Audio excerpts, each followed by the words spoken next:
Hey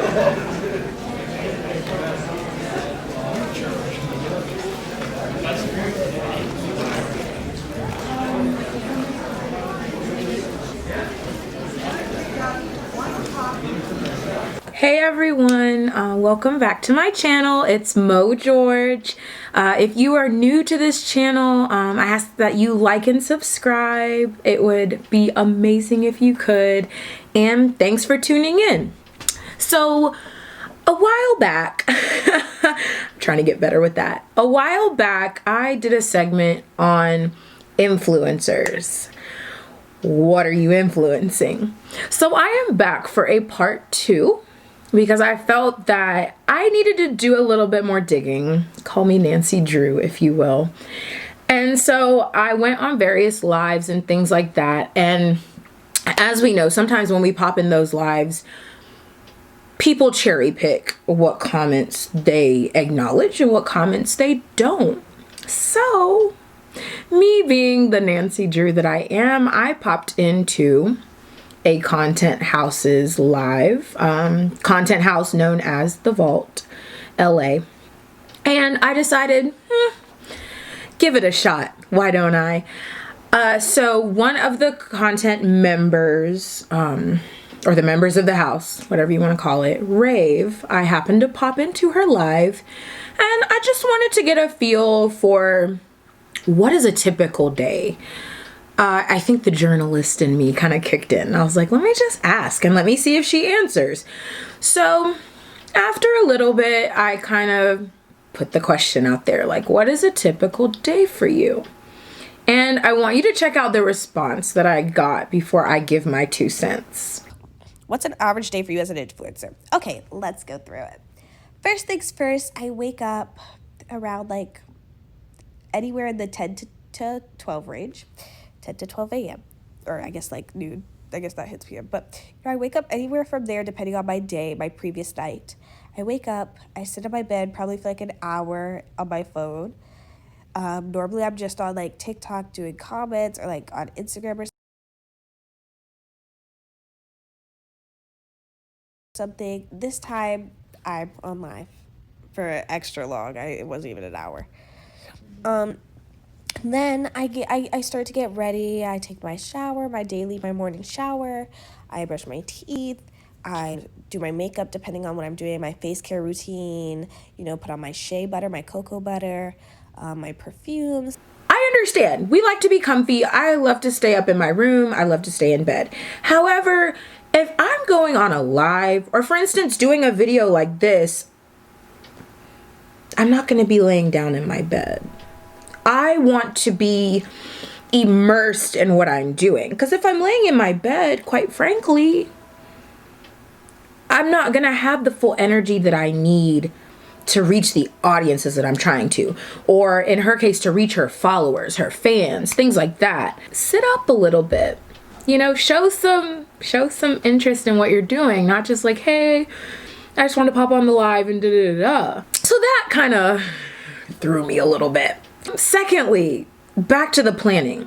I feel like it's very much play it by ear. Now, side note, the members of the house, if I am correct, live there rent free. They live there rent free under the stipulation that they produce content, which in their case could be a TikTok video, a vlog, which I don't see much of from that house. And if I do, it's very much like slumber party, hee hee ha ha, truth or dare. If you're gonna do a vlog, go out and reach out to the community. Like, I would love to see something like that from a content house. Not that other content houses have not. They have. But branch out a little bit from the TikTok, because 9 times out of 10, every TikTok that I see, I guess specifically from that house, it's the same song. Maybe a couple different people, same dance moves. And that's their stipulation, because they figure, oh, let me post a video real quick. Doesn't matter if it's the same thing. I'm still gonna get paid and I don't have to pay rent. It's very much, unless there's a fire under your behind, it's up to you if you create content or not for that day. Granted, I feel like if you're an influencer, that flies out the window. It's not a if I feel like it. That is your duty as an influencer. I am trying to influence those around me. I can't do that with this if I feel like it attitude. Because 9 times out of 10, well, I'll do it when I feel like it. Ends up, I'll do it tomorrow. Ends up being, I'll do it next week. Ends up being, what was I supposed to do? You know what I mean? So I just, I don't know. And then on top of that, I just feel like it's very much, it's a free-for-all. And then, oh, I'll go out to eat at night because I don't cook and da-da-da-da-da. That could be a perfect video. That could be something of content, something fun to do, but you're also like learning something. And then not only that, but in turn, you may be teaching your fans that, because I guarantee you more than half of them are teenagers just like you. Reminder, about half of these kids they're teenagers. And I call them kids because they are. They're teens. So it just kind of baffled me a little bit. I was thankful though that she took the time to answer. That she wasn't hesitant. I felt like it wasn't forced. She was very open to answer, which I was appreciative of, but I think I really got her thinking, because beforehand she was like, that's a great question. What is a day? For you to have to think about that, I think that should spark something like, let me jump on this and like have some things set aside to do. Not just if I feel like it that day. I don't know. And then on top of that, after that, me again being Nancy Drew, I asked her, so what are you influencing? And not in a rude way. I want to know what the end product is of the day in the life of an influencer. And the answer that I got, I don't know. You guys check it out first and then I'll talk about it. So guys, I went back and looked at my footage and yeah, it was muted. So here's a little synopsis. So watching that, I cringed a little bit. The intentions are there. I'll give that. I'll give credit where credit is due. The intentions I get. You want to influence, young women, young ladies. It's the reasoning behind it. Everything can't be at surface value. Yes, I want people to feel good about themselves. I want them to, I want them to see the makeup tutorials and da-da-da-da-da. I think that's great. I love a good makeup tutorial, but that's surface value. How am I influencing these young teens to feel great on the outside and the inside?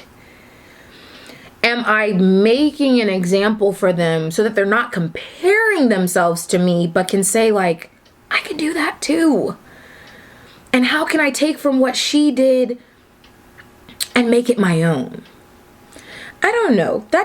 It kind of hit a nerve. I know the intention is there, and I have to remember Mo. She's a teenager.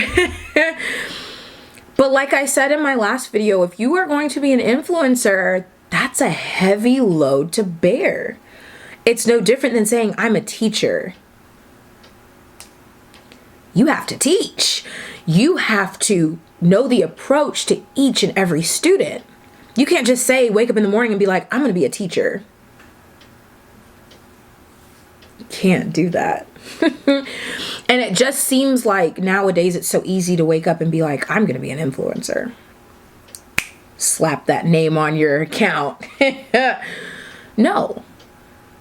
I want to be one. And if I speak from personal experience, I would love to be an influencer. And like I said before, I feel like I have influenced those around me in a very positive way. But would I take the heavy title of influencer right now? No. Because I'm learning.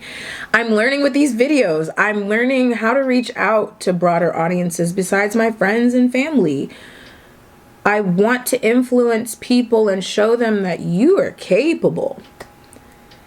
And show them that everything is not surface value. Yes, you see what you see in front of you, but do you really know deep down about yourself? And are you really trying to reach deep down to your audiences? I just found that interesting. So that's really all I have for today. I wanted to touch on that and have a part 2 because I felt like it was really important to reach back again and just get their perspective. I gave mine in part 1. Part 2, I wanted to give the floor a little bit to the evidence that I found. However, again, if you like this video, hit that thumbs up. Please subscribe. I would love that. And stay tuned for another episode. Thanks. Bye. So I just, I don't know. And then on top of that, it's just,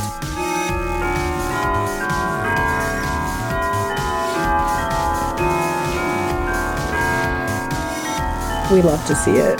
We love it.